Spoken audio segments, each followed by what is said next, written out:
Hey guys, hello everybody. कैसे हो आप सब लोग? आई hope so every one of you is doing great. Yes और नो? Yes ma'am. आज का दिन कौन सा है? 31 दिसंबर 2021। सून आज का दिन खत्म हो जाएगा और 12 बजे 2022 में हम लोग एंटर कर जाएंगे। तो देखो कितने फटाफट टाइम बीतता है। 21 खत्म भी हो गया, 22 शुरू हो गया। And I hope that it this year brings you everything, health, wealth, prosperity and what not. ठीक है, तो फटाफट से अपने लेक्चर्स को खरीदना शुरू कर दो, क्योंकि देखो वक्त को बीतते वक्त नहीं लगता। क्या बोल दिया मैंने? वक्त को बीतते वक्त नहीं लगता। आप लोग प्लीज अपने लेक्चर्स फटाफट से खरीद लो and start watching the lectures, क्योंकि मैं मजाक नहीं कर रही हूँ। ये 1 महीना कब बीतेगा आपको पता भी नहीं चलेगा। ठीक है, तो सिर्फ लेक्चर्स नहीं करना है, लेक्चर्स के बाद में रिवीजन करनी होती है, फिर टेस्ट सीरीज लिखना होता है। फाइनली हम लोग एग्जाम के लिए अपीयर होते हैं, तो बाद में एंजाइटी ना हो, इसीलिए प्लीज अभी से फोकस करना शुरू करो। ठीक है, ऐसा मत सोचो कि बाद में है ना, अभी बहुत टाइम है, खरीद लेंगे, कर लेंगे, फिर हो जाएगा। ऐसा नहीं होता। आपको समझ आ रहा है ना मैं क्या बोल रही हूँ? ओके, प्रीवियस लेक्चर में हम लोगों ने ये स्पेसिमेन पढ़ा था। किसका स्पेसिमेन? कॉस्ट का स्पेसिमेन। क्या क्या देखा था इसमें? पहला वाला हमने पोर्शन क्या देखा था? Direct material, direct labour and direct expenses करके प्राइम कॉस्ट आता है। और डायरेक्ट मटेरियल में देखो कितनी सारी एडजस्टमेंट है। अब ये एडजस्टमेंट आपने आपके कॉपी में लिखी होंगी, आपको एकदम ध्यान में भी आता होगा ये सब देख के कि हम लोगों ने क्या क्या पढ़ा था। अब आ जाओ क्वेश्चन नंबर 4 पे। आपके स्टडी मटेरियल में है पेज नंबर 214। इस वाले क्वेश्चन पे आ जाओ प्लीज, वेटिंग। ओके, पढ़ते क्या क्वेश्चन एक बार? Let's read the question. Following figures are extracted from the trial balance of the company as on 31st December 2016. क्या क्या चीजें हैं देखो? इन्वेंट्रीज। मैम ये कौन सा इन्वेंट्री है? Okay, raw material, WIP, FNG, finish goods. ये है closing stock of previous year, मतलब this is opening stock of current year. क्या मैं बोल रही हूं पता पड़ रहा है आपको? This is the opening stock. ऊपर में जो यहाँ पे दिया है this is closing stock of previous year, मतलब opening stock of current year. Ma'am फिर क्लोजिंग स्टॉक किधर है करंट ईयर का? नीचे आओ। क्लोजिंग स्टॉक हमेशा आपने फाउंडेशन में भी या आपने 12th के एग्जामिनेशन में देखा होगा, मतलब 12th पास किया है ना भाई, उसमें आपने फाइनल अकाउंट्स का क्वेश्चन सॉल्व किया होगा। उसमें आपको एक क्लोजिंग इन्वेंट्री कहां दी होती है? नीचे एडजस्टमेंट में, हमेशा ही। ठीक है, क्योंकि क्लोजिंग स्टॉक ईयर एंड में पता चलता है कितना है, इसलिए वो एडजस्टमेंट में आता है। कौन सा क्लोजिंग स्टॉक दिया है? मटेरियल। मटेरियल मतलब रॉ मटेरियल। WIP बोला था ना लेक्चर में प्रीवियस वाले कि कौन सा ओपनिंग क्लोजिंग होता है? रॉ मटेरियल का भी होता है, WIP का भी होता है और फिनिश गुड्स का भी होता है। तीनों भी है क्या यहाँ पे? Material, WIP, finish goods. ये कौन सा वाला स्टॉक है? This is closing stock of current year. दोनों मिल गए क्या? ओपनिंग स्टॉक भी मिल गया, क्लोजिंग स्टॉक भी मिल गया। एडजस्टमेंट पता है क्या कैसे करते हैं? मैम क्लोजिंग स्टॉक को हम रिड्यूस करते हैं और ओपनिंग स्टॉक को, बोलो फटाक से, ऐड करते हैं। ठीक है, अब नीचे पढ़ते क्या एक बार? Office appliances. मैम ये किधर जाएगा? मैम ये जाएगा एडमिनिस्ट्रेशन में। जाएगा क्या एडमिनिस्ट्रेशन में? ऑफिस अप्लायंसेस एसेट है ये ऊपर इन्होंने बोला है ना, this is the extract of trial balance. Trial balance में तो सभी होता है ना, एक्सपेंस भी देते, आपको एसेट भी दे देंगे, आपको लाइबिलिटी भी दे देंगे, सब कुछ दे देंगे। अब आपको डिसाइड करना है कि कौन सी चीज ट्रायल बैलेंस में जाएगी, कौन सी P&L में जाएगी, कौन सी बैलेंस शीट में जाएगी, है ना? फाइनल अकाउंट में ऐसा ही होता है। पर ये फाइनल अकाउंट है क्या? नहीं मैम, ये तो है कॉस्टिंग। कॉस्टिंग में भी हम लोग पढ़ रहे हैं कॉस्ट शीट। अब कॉस्ट शीट में तो आपने प्रीवियस वाले लेक्चर में बताया ही नहीं कि असेट्स को कहाँ डालना है। अरे पर ढोक लो, मैंने ये तो आपको बताया था ना कि डेप्रिसिएशन नाम की कुछ चीज होती है। मैम फिर वो कहाँ मिलेगा? वो आ जाओ नीचे। Depreciation should be provided at 5% on office appliances. आ गया? 10% ऑन मशीनरी, 4% ऑन बिल्डिंग। पहले तो अपने को डेप्रिसिएशन का वर्किंग नोट बनाना पड़ेगा। जितने भी नीचे एडजस्टमेंट दिए हैं ना, सारों का अपने को क्या क्या बनाना है? वर्किंग नोट बनाएंगे क्या? फिर बिल्कुल बनाएंगे। कैलकुलेटर पे आपको परसेंटेज वाइज डेप्रिसिएशन निकालने आएगा, प्लीज फटाफट कर लो वो चीज। पॉज कर दो इस वीडियो को यहीं पे एक रफ पेपर लो, डेप्रिसिएशन का एक एक अमाउंट निकाल के मुझे बताओ और यहाँ पे थोड़ा हल्का सा पेंसिल से लिख दो। देखो प्लीज, मैं जो बोल रही हूँ वो करो, क्योंकि आप लोग अपना दिमाग नहीं दौड़ाओगे या जैसा मैं बोलूंगी वैसा नहीं करेंगे तो आपका दिमाग चलने नहीं वाला। अपने को दिमाग म्यूजियम में रखना है क्या? नहीं, we have to use it. All right, अभी आ जाओ ऊपर। ये देखो, ये जो भी चीजें मैं यहाँ पे टिक मार्क कर रही हूँ, ऑफिस अप्लायंसेस, इस पे क्या आएगा? डेप्रिसिएशन, वर्किंग नोट बनाएंगे। प्लांट एंड मशीनरी, इस पे क्या आएगा? डेप्रिसिएशन, वर्किंग नोट बनाएंगे। बिल्डिंग्स, इस पे क्या आएगा? डेप्रिसिएशन, वर्किंग नोट बनाएंगे। ठीक है, बाद में डिसाइड करेंगे। पता नहीं ना डेप्रिसिएशन कौन सा है। अब 3 कैटेगरीज होती है अपने पास, एक तो प्राइम कॉस्ट वाले में जो जाएगा वहां ऊपर डालना पड़ेगा, नेक्स्ट नीचे जब एडमिनिस्ट्रेशन में जो डेप्रिसिएशन आएगा तो वहां डालना पड़ेगा, सेलिंग में कौन सा आएगा तो वहां डालना पड़ेगा। ठीक है, सो लेट्स डिसाइड बाद में कि कौन सा चीज कहां जाएगा। सबसे पहले तो हमको निकाल देना है डेप्रिसिएशन। नेक्स्ट चीज आ गई यहाँ पे सेल्स। सेल्स कहां जाता है बताओ? मैम वो आपने बोला था ना सेल्स प्राइस होता है, सबसे नीचे में जो आता है वो वाला सेल प्राइस है ये। ठीक है क्या? ये यहां पे लिखेंगे आप उसको। ठीक है मैम, फिर अपन ने तो ये ऐसा ऐसा सारा सॉल्व किया, प्रॉफिट ऐड किया, तो अपने को तो सेल्स निकालना पड़ता है, बट इन्होंने तो दे के रखा है। तो ठीक है ना, देखेंगे एंड में अपने को निकालना क्या है। इधर ये लोग प्रॉफिट निकालने बोलेंगे, फिर सही बात है ना। अपने को कॉस्ट तो निकल ही जाएगी, बाकी सारी ये इन्फॉर्मेशन देंगे वो तो ऐड ऐड करके हम लोग कॉस्ट ऑफ गुड सोल्ड निकालेंगे। सेल्स अपने को गिवन है, दिस इज गिवन, तो निकालना क्या पड़ सकता है फिर? प्रॉफिट। यही तो मैम, इसमें ही तो इंटरेस्ट है। प्रॉफिट मतलब बाकी कॉस्ट क्या हो रहा है, सेल क्या हो रहा है, इससे किसी को क्या मतलब। प्रॉफिट कितना हुआ वो बताओ, क्योंकि वो है अपना प्रॉफिट। चलो आ जाओ, सेल्स, फिर है सेल्स रिटर्न। सिंपली क्या करना है, सेल्स में से इतना अमाउंट क्या कर देना है? माइनस कर देना है। तो 7,68,000 में से 14,000 को रिड्यूस कर देंगे, सेल्स रिटर्न। मटेरियल परचेस्ड कहां जाएगा बताओ? ये कहां पे लिखेंगे इसको? ओपनिंग स्टॉक पता चल गया, परचेजेस यहाँ पे क्या लिखा है? कॉस्ट ऑफ मटेरियल, इधर जाएगा वो। इतने में हमने परचेजिंग किया है। नेक्स्ट क्या है नीचे? फ्रेट ऑन मटेरियल्स, क्या करेंगे? इसको ऐड करेंगे परचेजेस में। परचेजेस रिटर्न, इसको क्या करेंगे? रिड्यूस करेंगे। कहां से रिड्यूस करेंगे? मटेरियल परचेस किया, कितने का किया? 3,20,000 का, उसमें से रिटर्न कितने का कर दिया? 4,800 का। ठीक है, नीचे आ जाओ। डायरेक्ट लेबर कहां जाएगा? मैम डायरेक्ट मटेरियल का जैसे ही वर्किंग खत्म हुआ डायरेक्ट लेबर को ऐड करेंगे, है ना। फिर है इनडायरेक्ट लेबर, कहां डालना है इसको? फैक्ट्री ओवरहेड्स में। नेक्स्ट क्या है? फैक्ट्री सुपरविजन, दिमाग लगाओ, ये मत बोल दिया है। फैक्ट्री सुपरविजन कहां डालेंगे? एडमिन में डाले, अपने फैक्ट्री ओवरहेड्स में डालेंगे। लिख दो यहाँ पे, एडमिन में नहीं, कहा? फैक्ट्री ओवरहेड्स में। Then factory repairs and upkeep, दिमाग लगाओ मत, जहां पे वो फैक्ट्री वर्ड यूज कर रहे हैं फैक्ट्री, वहां पे चीज जाएगी फैक्ट्री ओवरहेड में, ऐसा थोड़ा पेंसिल से मार्क कर दो। ठीक है, then heat light and power किधर जाएगा? मैम इन्होंने तीनों ही चीज बोल दी ना, हीट लाइट पावर। एक चीज याद करो, मैंने क्या बोला था? पावर कहा जाता है, पावर ऊपर लगेगा, फैक्ट्री में लगेगा पावर, और हीट लाइट कहाँ लगेगा? मैम ये लग सकता है ऑफिस में, मतलब ये जाएगा एडमिन में, बट तीनों ही चीज एक साथ दी है। मैम नीचे देखो एडजस्टमेंट में कुछ है क्या? Heat light power are distributed in the ratio of 8:1:1।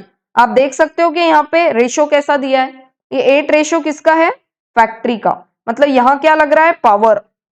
सबसे ज्यादा एक्सपेंस कहाँ हो रहा है? फैक्ट्री में, क्योंकि जो मशीनरी है वो सबसे ज्यादा आपकी इलेक्ट्रिसिटी खाती है, and that is 2 horse power लेती है। ऑफिस एंड डिस्ट्रीब्यूशन, ऑफिस में जाएगा 1 शेयर और सेल्स एंड डिस्ट्रीब्यूशन में जाएगा 1 शेयर। तो तीनों में अपने को 8:1:1 में बांटना पड़ेगा। इसकी भी एक वर्किंग नोट बनानी पड़ेगी। 8:1:1 एडजस्टमेंट लिख रही हूं मैं। देन है फिर रेट्स एंड टैक्सेस, इसका भी नीचे कुछ है क्या? आपको एडजस्टमेंट नीचे देखना, देखते चलना पड़ेगा, या तो क्या करो फिर टिक मार्क कर दो कहां कौन सी एडजस्टमेंट है। अब यहाँ पे आप देख सकते हो accrued expenses are direct labour indirect labour. Accrued का क्या मतलब होता है? सिंपल एग्जाम्पल देती हूँ, किसी को आपको 100 रुपए देना है, यू हैव टू पे 100, बट आपने अभी तक उसको 90 रुपीज ही दिया है, तो कितना बचा है अभी देने का? 10 रुपए। तो ये 10 रुपए क्या है? Accrued expenses. तो हम लोग क्या करते हैं भाई, एक्सपेंस तो कितना है, मेरे जेब से पूरा कितना जाने वाला है पैसा, 100 रुपया, तो आज दू या कल दू, एक्सपेंस तो है ना। भले ही मैंने अभी का 90 पे किया है, 10 रुपीज मेरे ही पास है, बट मेरे है क्या वो? नहीं। तो एक्रूड एक्सपेंसेस हम लोग क्या करते हैं? ऐड करते हैं। एडजस्टमेंट कैसा हो जाएगा फिर? 90 प्लस एक्रूड रुपीज 10, ऐसे करके 100 रुपीज का एक्सपेंस। उसी तरीके से आपको क्या करना है, डायरेक्ट लेबर में 8000 ऐड करना है, इनडायरेक्ट लेबर में है ना 1200 ऐड करना है, और इंटरेस्ट में 2000 ऐड करना है। तीनों को टिक मार्क कर दो।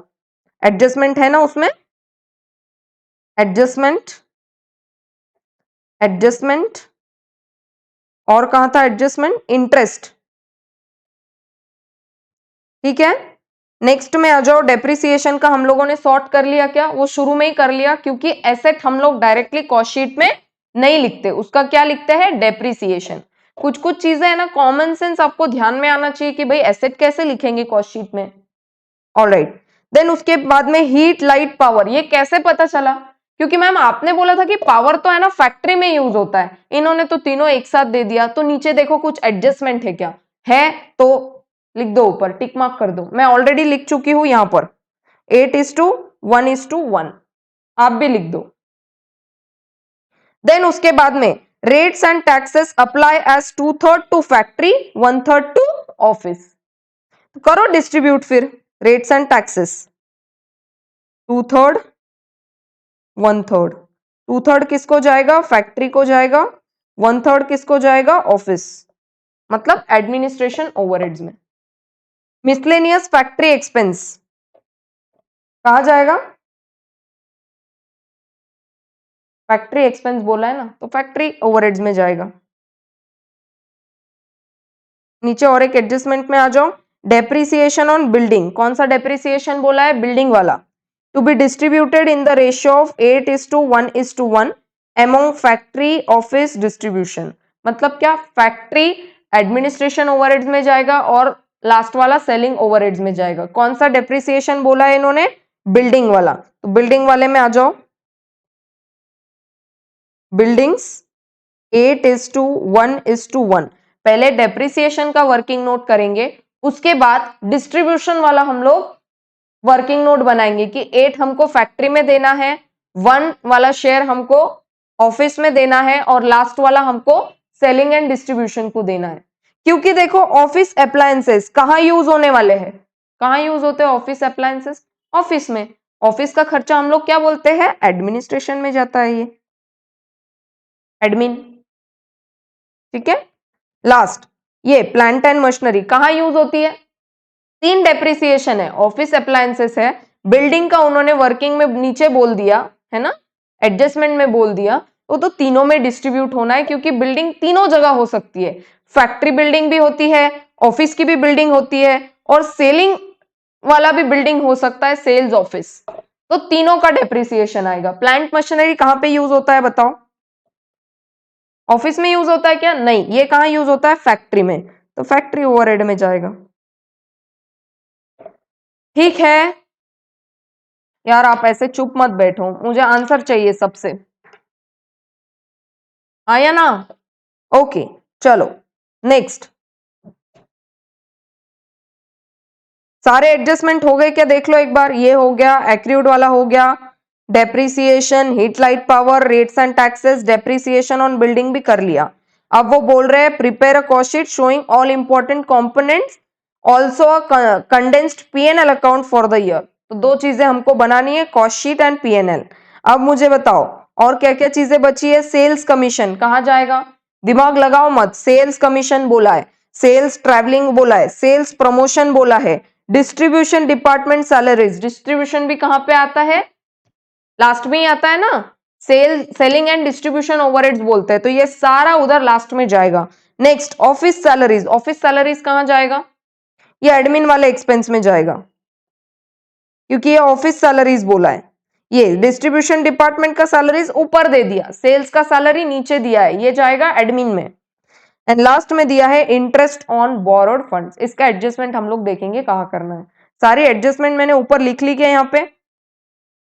अब थोड़ा सा फॉर्मेट बनाते क्या, मैं थोड़ा आप पे छोड़ती हुई है, करो। सबसे पहले हम लोग वर्किंग नोट्स बना लेते हैं। Working note is the part of answer, आपको बहुत अच्छे से उसको पहले बनाना है, ठीक है। वर्किंग नोट्स एक पेज छोड़ दो, पहला वाला, उसमें हम लोग पूरा वो फॉर्मेट बनाने वाले, फिर बाद में शुरू करो वर्किंग नोट्स। थोड़ी स्पेस छोड़ दो पहले। कौन सी वर्किंग नोट्स बनानी है बताओ।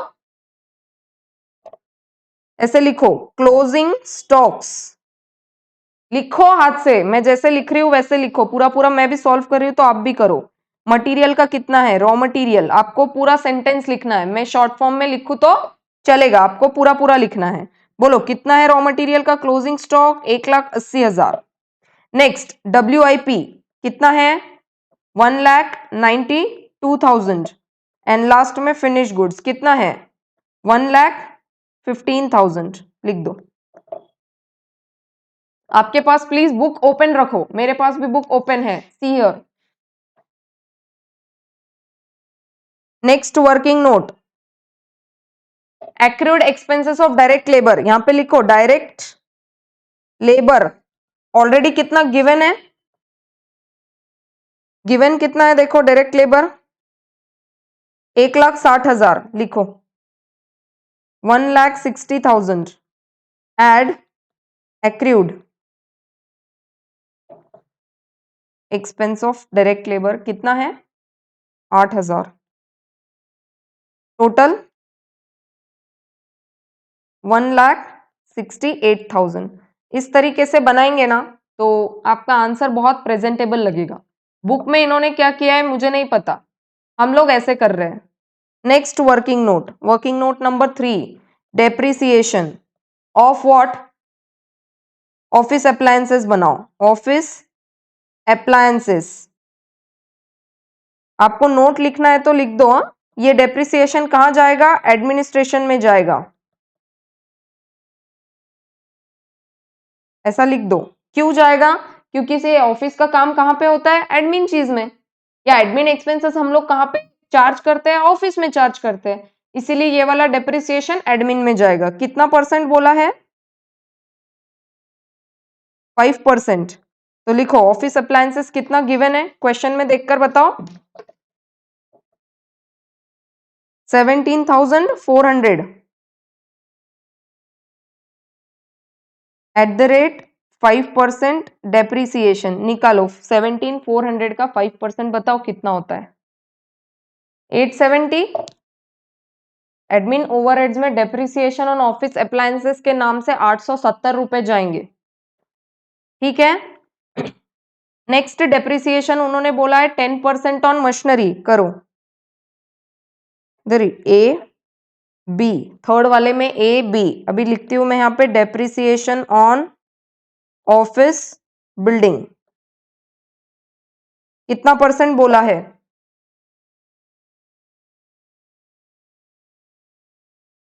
₹2,00,000 eight the rate of 10% depreciation, है ना। बोलो, नहीं बिल्डिंग पे कितना है, 4% है, प्लीज करेक्ट दिस, 4% लिखो। 10% प्लांट एंड मशीनरी पे, 4% निकालो, 2,00,000 इंटू 4% करो, 8,000 आता है, ₹8,000। बट इसमें और भी एडजस्टमेंट है। बिल्डिंग का उन्होंने क्या बोला है, रेशियो 8:1:1। इस रेशियो में बांटेंगे क्या, प्लीज करो डिस्ट्रीब्यूट। ऑफिस, एक second, office factory, office and distribution, करो प्लीज डिस्ट्रीब्यूट। वेटिंग आ गया क्या आपका भी, 6,400 टू फैक्ट्री, ऑफिस में 800 रुपया जाएगा, डिस्ट्रीब्यूशन में 800 रुपया जाएगा, ठीक है। दो अलग अलग एडजस्टमेंट थी वो। सबसे पहले डेप्रिसिएशन एट द रेट 4% निकाल लिया हमने, और फिर जो 4% डेप्रिसिएशन आया उसको तीनों में डिस्ट्रीब्यूट कर दिया। 8,000 को 3 जगह डिस्ट्रीब्यूट करना है। Next see, depreciation on plant and machinery.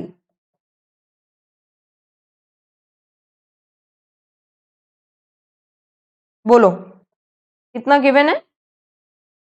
Plant and machinery का अमाउंट है ₹4,60,500 एट द रेट कितना डेप्रिसिएशन बोला है एडजस्टमेंट में? 10% डेप्रिसिएशन। 10% माने कितना हो गया बताओ? इतना हो गया।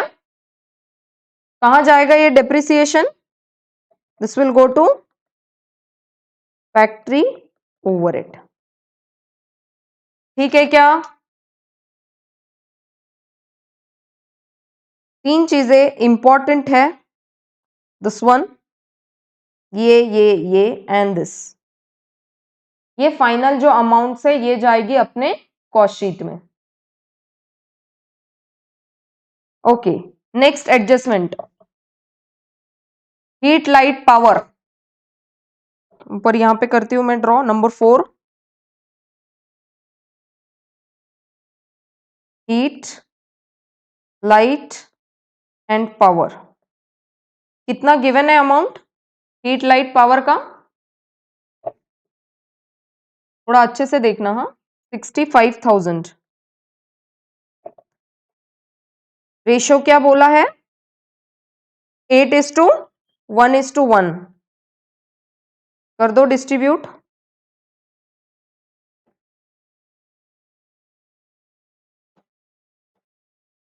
52,000।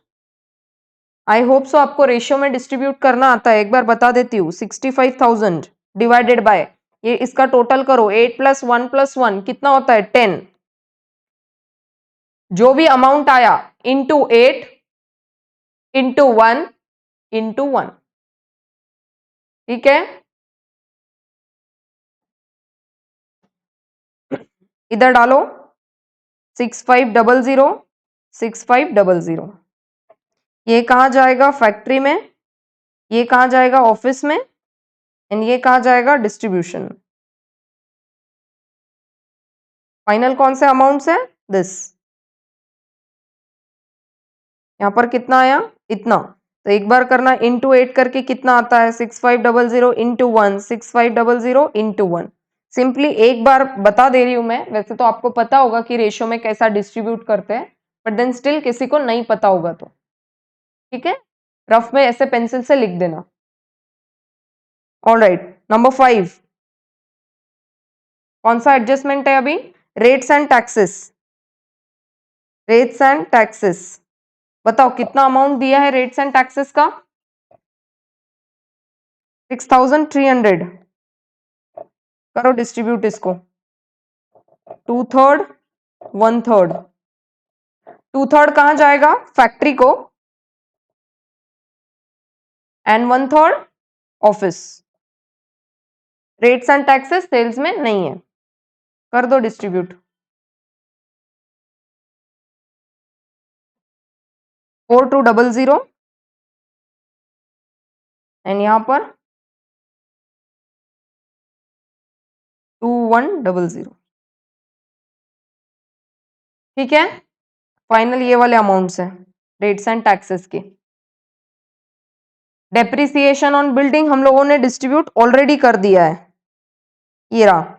तो यहां पे आप एडजस्टमेंट नंबर 6 भी लिख सकते हो, सिर्फ मार्किंग कर दो एडजस्टमेंट नंबर 6। सारी की सारी चीजें यहीं पे अवेलेबल हो गई है। ठीक है,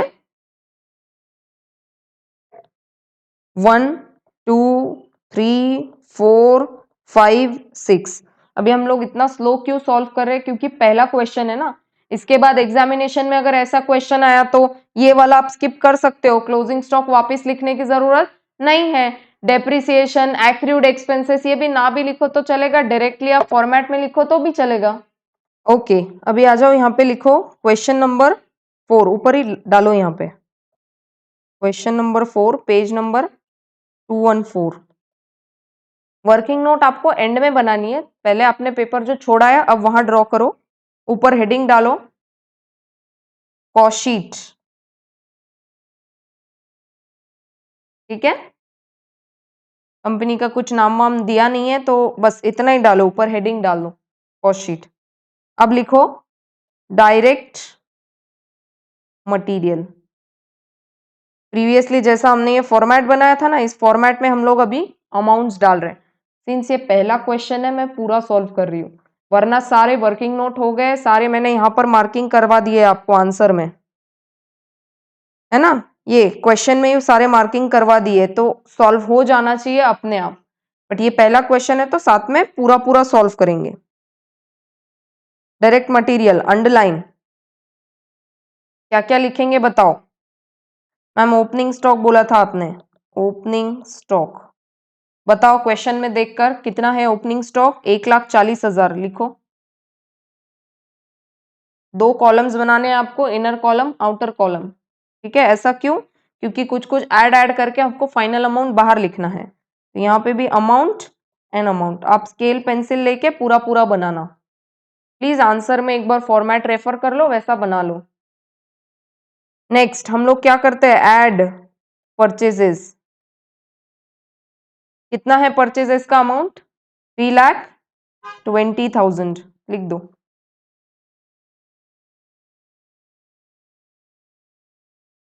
कुछ परचेजेस रिटर्न भी है, परचेजेस रिटर्न कितना है? 4,800। इसको क्या करेंगे? रिड्यूस, क्योंकि ये रिटर्न है। और क्या क्या ऐड करने बोला था मैंने आपको? फ्रेट। क्वेश्चन में देखो प्लीज, फ्रेट कितना है बताओ? 16,000। क्वेश्चन में देखना है आपको साइमल्टेनियसली। देन उसके बाद में सारा चीज हो गया क्या मटेरियल से रिलेटेड, मार्क किया था हमने वो। परचेजेस हो गया, रिटर्न हो गया, फ्रेट ऐड कर लिया, क्या बचा है अब मटेरियल से रिलेटेड? क्लोजिंग स्टॉक लिखो, लेस क्लोजिंग स्टॉक कितना है नीचे एडजस्टमेंट में देखकर बताओ? 1,80,000। इसको क्या करेंगे? रिड्यूस। ये रहा यहां पर, क्या करेंगे? रिड्यूस। करो हिसाब लगाओ कैलकुलेटर पे। आउटर में अमाउंट लिखेंगे, कितना आया टोटल? 2,91,200, ठीक है। डायरेक्ट मटेरियल हो गया। नेक्स्ट आती है बात डायरेक्ट लेबर, कितना है? हम लोगों ने एडजस्टमेंट में लिखा था ये वर्किंग नोट, डायरेक्ट लेबर का वर्किंग नोट। टोटल अमाउंट कितना आया है? 1,68,000 इंक्लूडिंग एक्रूड। लिख दो डायरेक्टली 1,68,000, आउटर में ही लिख दो 1,68,000। वर्किंग नोट का नंबर लिख देना यहाँ पे प्लीज, आपको ध्यान में आ जाएगा। वर्किंग नोट 2 है I guess. Next direct labour हो गया। अब क्या होता है? डायरेक्ट कुछ कॉस्ट है क्या? नहीं, डायरेक्ट कॉस्ट कुछ नहीं है, फिर भी लिख दो डायरेक्ट एक्सपेंस, कुछ भी नहीं है, डैश डाल दो। तीनों मिला के क्या होता है बताओ?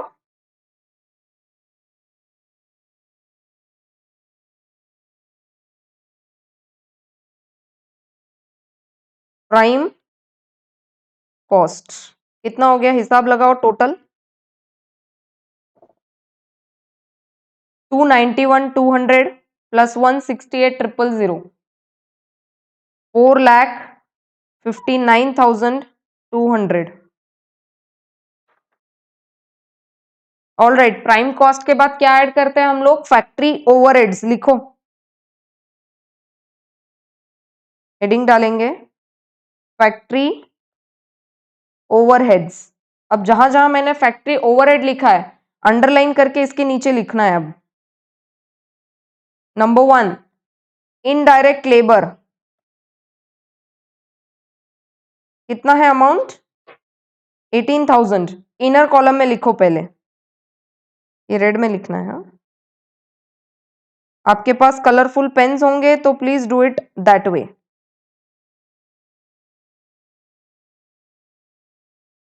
ठीक है, ज्यादा बेटर लगेगा प्रेजेंटेशन। कितना है अमाउंट?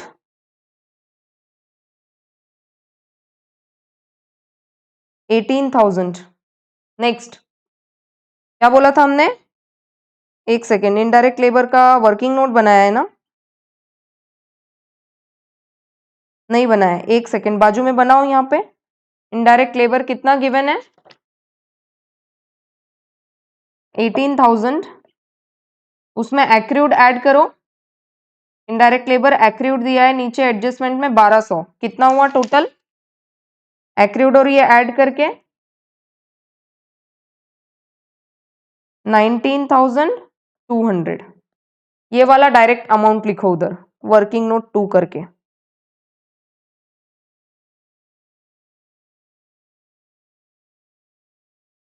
Working note 19,200। देन उसके बाद आएगा फैक्ट्री सुपरविजन। मार्क किया था, और जहां जहां फैक्ट्री पहले दिया है तो दिमाग लगाओ मत, फैक्ट्री सुपरविजन दिया है तो फैक्ट्री ओवरहेड्स में ही जाएगा। बोलो कितना है factory supervision expense? 10,000। Number 3, repairs and upkeep.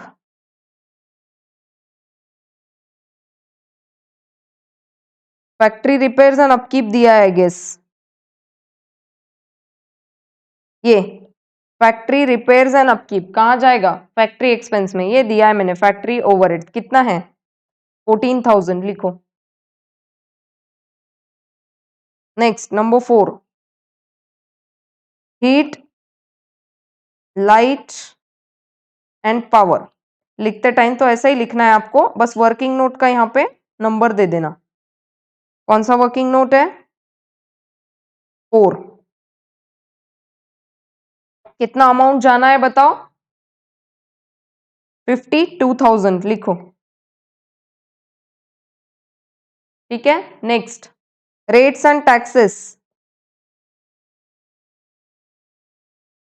कौन सा वर्किंग नोट है?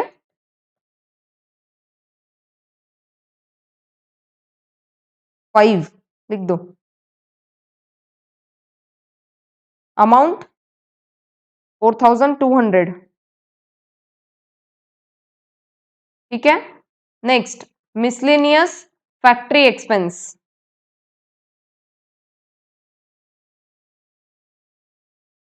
मिसलेनियस फैक्ट्री एक्सपेंस कितना है अमाउंट? 18,700। ये डायरेक्टली गिवन है। अब क्या क्या मैंने depreciation on plant and machinery लिखा है, कहाँ जाता है? ये पूरा का पूरा फैक्ट्री में जाता है, लिखा है ना हमने, ये यहां पर लिखा है फैक्ट्री ओवरहेड। पूरा देखना है आपको सॉल्व करते वक्त, क्वेश्चन भी देखना है, वर्किंग नोट भी देखना है, और सब इजीली अवेलेबल है। हमने कहीं पे ऐसा किंतु परंतु की कोई गुंजाइश छोड़ी ही नहीं है। कितना अमाउंट है? 46,050 रुपीज।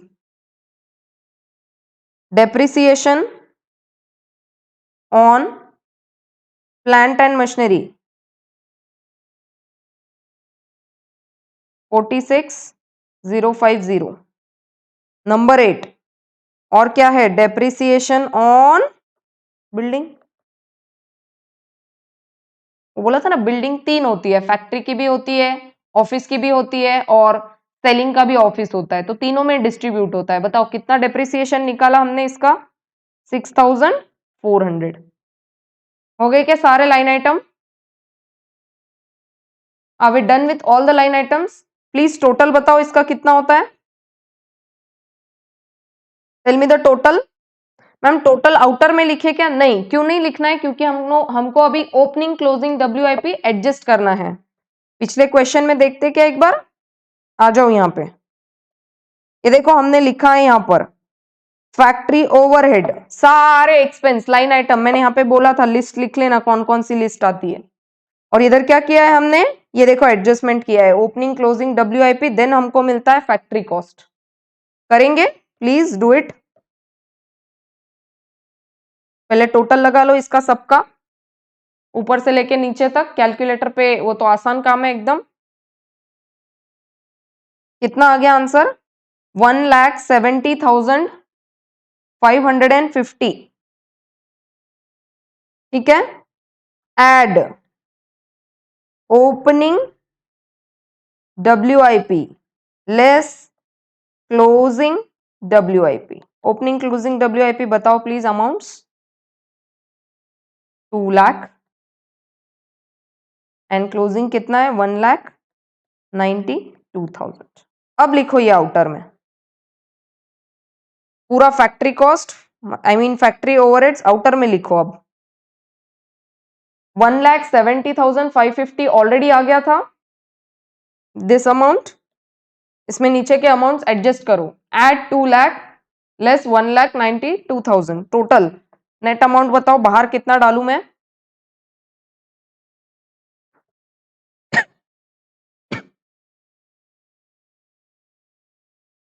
नेट अमाउंट बाहर जाएगा फैक्ट्री कॉस्ट 6,37,750। चेक कर लो एक बार please, cross check. Add 2 lakh plus 192,000। Oh sorry, मैंने सबका मिला के लिख दिया। यहाँ पे आपको लिखना है पहले 178,550। ये क्या है, खाली फैक्ट्री ओवरहेड, फैक्ट्री ओवरहेड का कॉस्ट है। अभी नीचे लिखूंगी मैं फैक्ट्री कॉस्ट।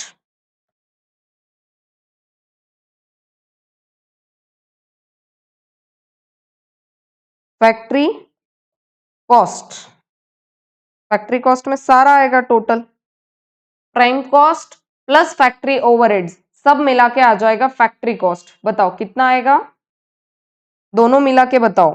459,200, 178,550, 637,750। मैंने पूरा ऐड कर दिया था, प्राइम प्लस ये सारे लाइन आइटम। ठीक है, अब फैक्ट्री कॉस्ट के बाद क्या ऐड होता है देखो। फैक्ट्री कॉस्ट के बाद मिलता है एडमिन एक्सपेंसेस, हमको सारा वो लिस्ट ऐड करना है। ये देखो यहाँ पे लिस्ट लिखो, फिर heading administration overhead.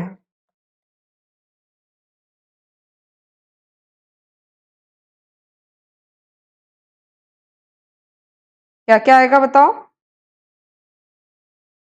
1 2 3 line item से जाओ, क्वेश्चन में देखो हमने कहाँ कहाँ लिखा है, ऑफिस में कौन कौन सी चीजें जानी है। First one, heat, light, power, कितना जाएगा बताओ ऑफिस में। ऑफिस में कितना बोला है उन्होंने, हमने वर्किंग नोट बना के रखा है।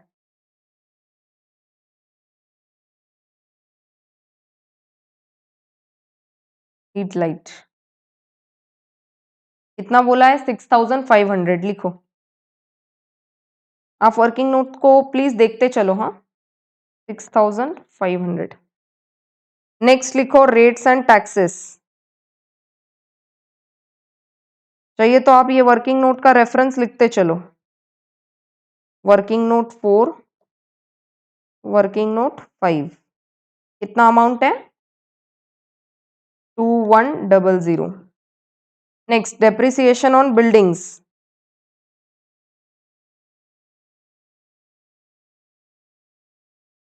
डेप्रिसिएशन ऑन बिल्डिंग कितना आएगा, कौन सा वर्किंग नोट है वो देख लो प्लीज एक बार। 3B वर्किंग नोट है, यहां पे भी लिख लो कितना है amount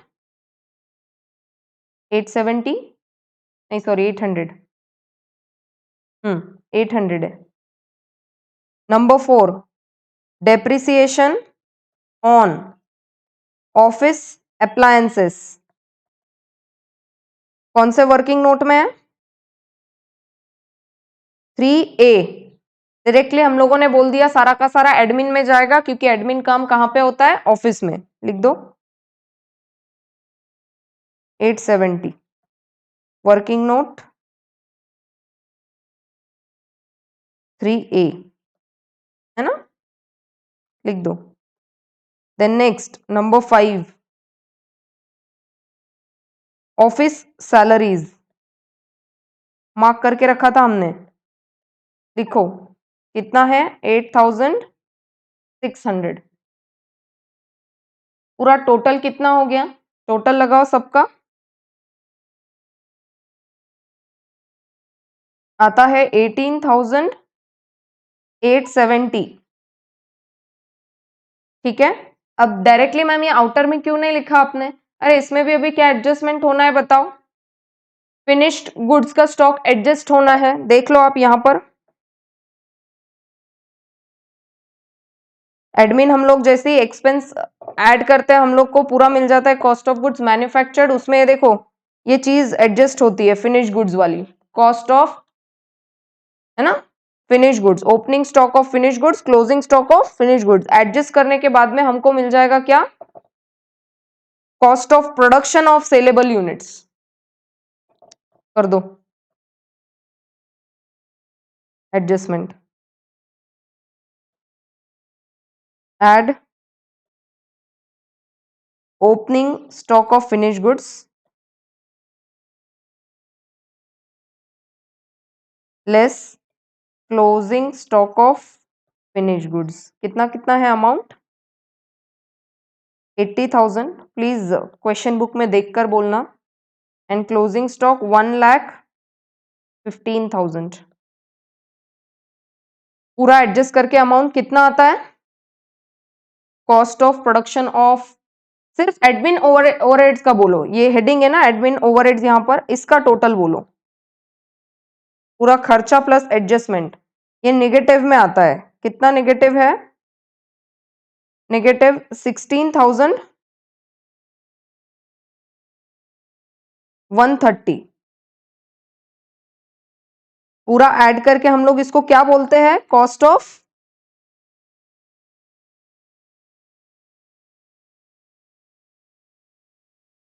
cost of production.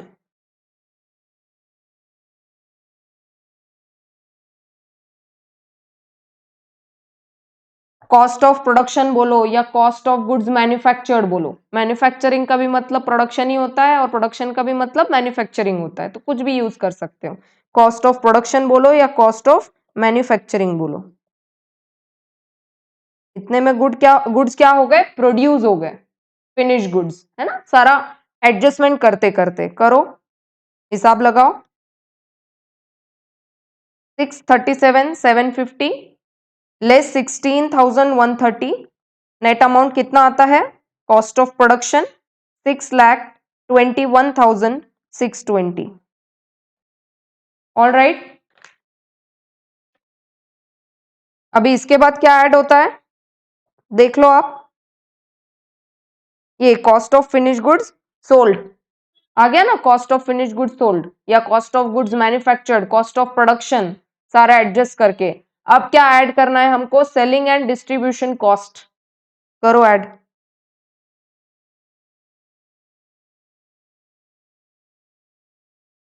Add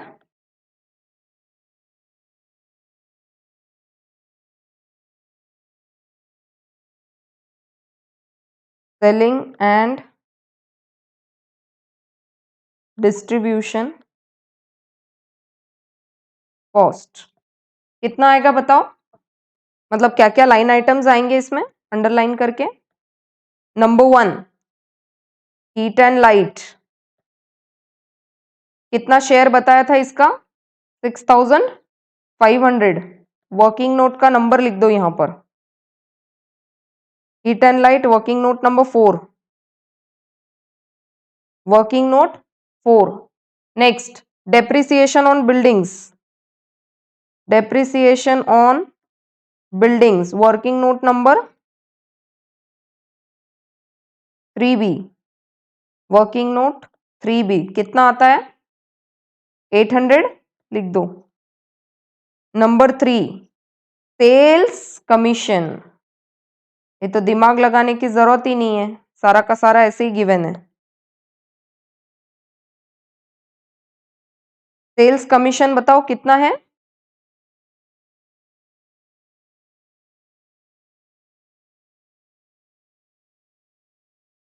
33,600। Number 4 sales travelling, ये डायरेक्टली आपके क्वेश्चन में गिवन है, तो प्लीज अमाउंट्स वहां से देखकर लिखो। 11,000। Number 5 sales promotion, sales promotion is 22,500। Last में नंबर 6 डिस्ट्रीब्यूशन डिपार्टमेंट एक्सपेंस,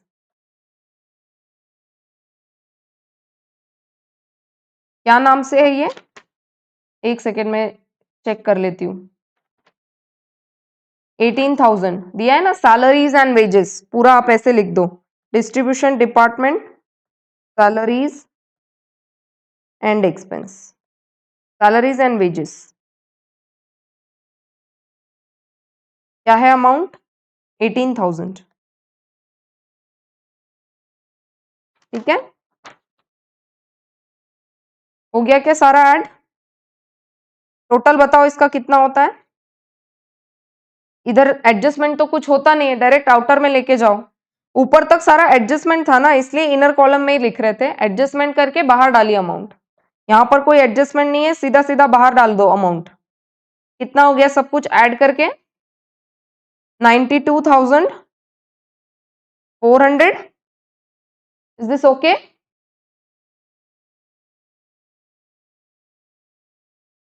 सब कुछ ऐड करके एंड में हमको क्या मिलता है, cost of sales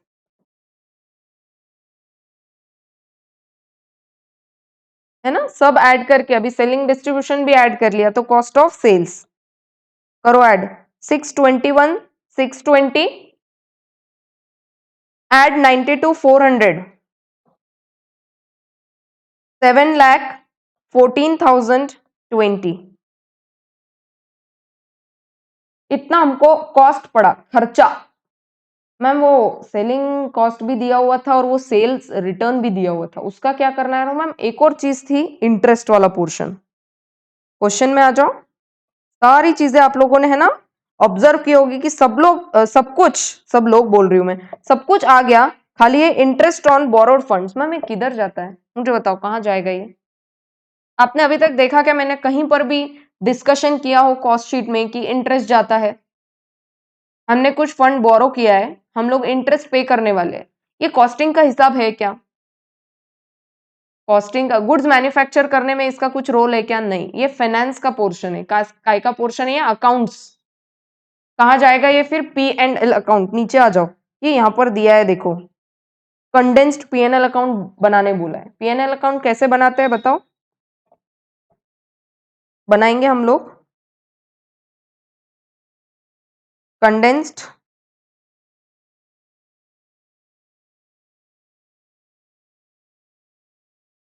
P&L account for year ended 31st December 2016। जो भी ईयर दिया रहेगा वो लिखना, ठीक है? ये हम लोग कुछ ऐसा टी बनाते हैं, इधर सेल्स लिखते हैं, फिर सेल्स रिटर्न आप इधर लिख सकते हो, नहीं तो यहां से रिड्यूस भी कर सकते हो, सेल्स रिटर्न ऐसा भी लिख सकते हो। Better presentation is this.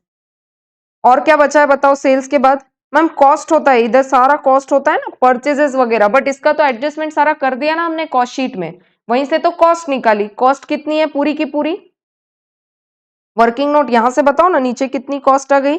714,020 लिख दो, कॉस्ट ऑफ सेल्स। मैं थोड़ा रफली लिख रही हूँ, फिर बाद में बताती हूँ कैसे करना है।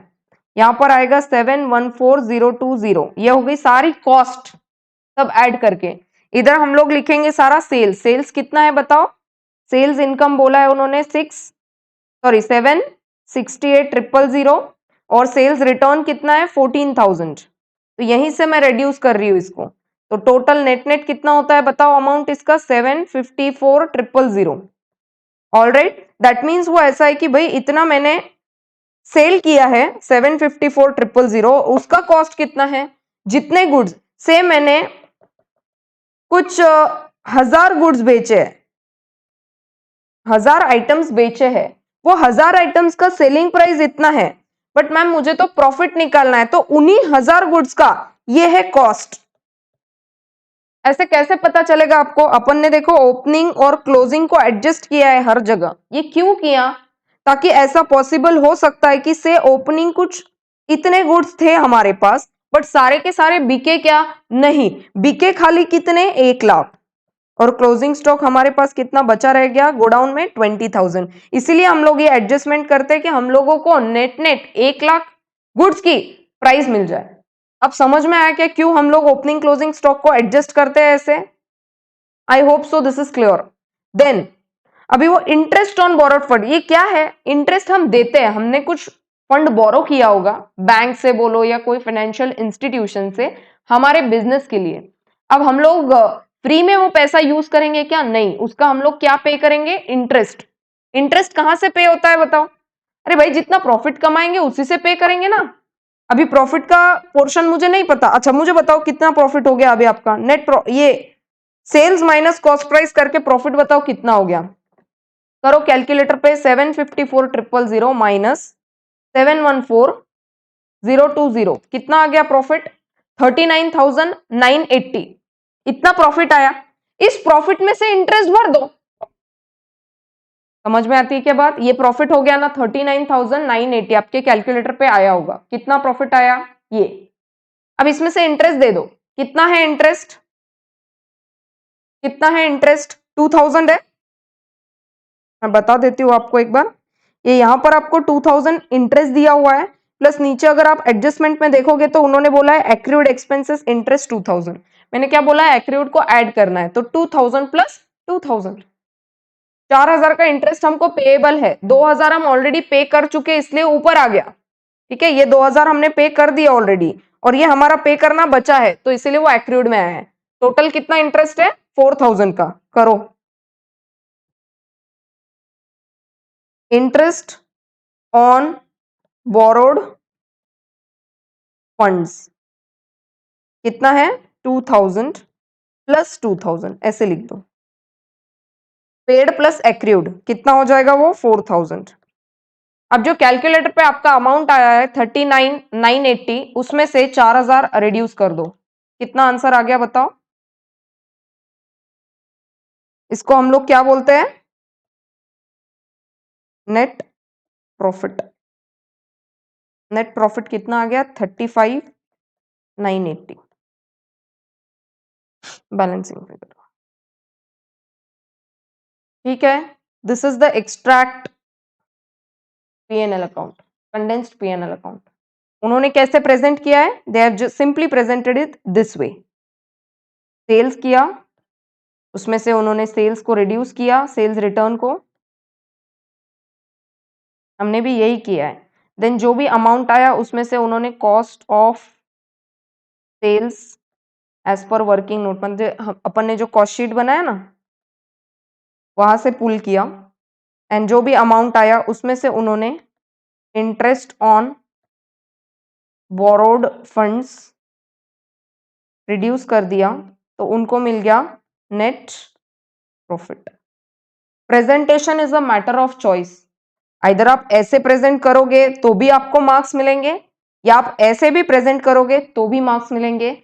बट ये प्रेजेंटेशन में क्या है कि बहुत ज्यादा आपका ऐसे दिमाग चलना चाहिए कि क्या क्या चीजें हमको किस तरीके से फॉर्मेट में चलना है। सेल्स कब लिखना है, सेल्स रिटर्न कब लिखना है, कॉस्ट कब लिखना है, इंटरेस्ट कब लिखना है। अब ये फॉर्मेट क्या है, आप थोड़े इससे रूबरू हो, मतलब इससे फेमिलियर हो। ट्रेडिंग अकाउंट, पीएनएल अकाउंट आपने पहले भी बनाया है, 12th में भी बनाया है, 11th में भी बनाया है, फाउंडेशन में भी बनाया है। तो अभी ये इतना सिंपल लगता है ना देखने में कि मैम सेल्स तो हम लोग इधर ही लिखते, या ओपनिंग स्टॉक परचेजेस लिखते, बट वो ऑलरेडी कॉस्ट शीट में आ चुका है। कॉस्ट शीट से हमको पूरा कॉस्ट मिल गया, इसलिए मैंने कॉस्ट कहाँ लिखा है? डेबिट में। इंटरेस्ट इज एन एक्सपेंस, इसलिए वो भी डेबिट में लिखा है। पीएनएल अकाउंट में ऐसे ही करते हैं ना, सारे एक्सपेंसेस को डेबिट में लिखते हैं, और फिर पूरा बैलेंस करके हमको क्या मिल जाता है एंड में? Net profit. समझ में आती है बात? आई hope so this question is very much clear. Next question कौन सा सॉल्व करना है बताओ? नंबर 3 क्वेश्चन होमवर्क दू क्या? Number 3 question homework, please try करो इसको, अभी कर लो। कर लेते क्या अभिच? आप ट्राई तो करो। फॉर्मेट तो पता चल ही गया है अपने को, डायरेक्ट मटेरियल, डायरेक्ट लेबर और डायरेक्ट एक्सपेंस मिलके प्राइम कॉस्ट होगा, फैक्ट्री ओवरहेड ऐड करो, प्रोडक्शन कॉस्ट मिल जाएगा, सेलिंग कॉस्ट ऐड करो, टोटल कॉस्ट मिल जाएगा। ठीक है, वो प्रॉफिट का आपको करने नहीं आएगा एडजस्टमेंट तो छोड़ देना, वो उन्होंने नीचे दिया है देखो, the agency aspects a profit of 20% on coated price, ये यहाँ पे है। कैसे सॉल्व करोगे इसको?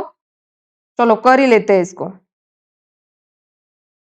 An advertising agency has received an inquiry for which you are supposed to submit a quotation bill for material prepared by production department for the job states the following requirement of material। ये क्या है? सारा material requirement है। कौन सा material बोलेंगे इसको? Direct material.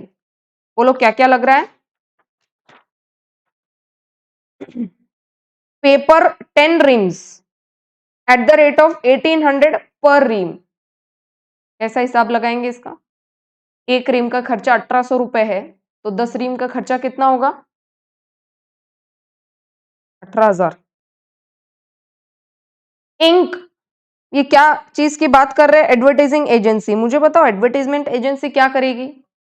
Printing करेगी कुछ तो। अब प्रिंटिंग में इसको डायरेक्ट मटेरियल क्या लगेगा? पेपर लगेगा, इंक लगेगा, डायरेक्ट मटेरियल यूज हुआ ना। वो एजेंसी, प्रिंटिंग एजेंसी, एडवर्टाइजिंग, तो सारी चीजें ये डायरेक्टली दिख रही है ना। पेपर डायरेक्टली यूज हो रहा है, इंक डायरेक्टली प्रोडक्ट बनने में यूज हो रही है। इनका प्रोडक्ट क्या है? न्यूज़पेपर होगा।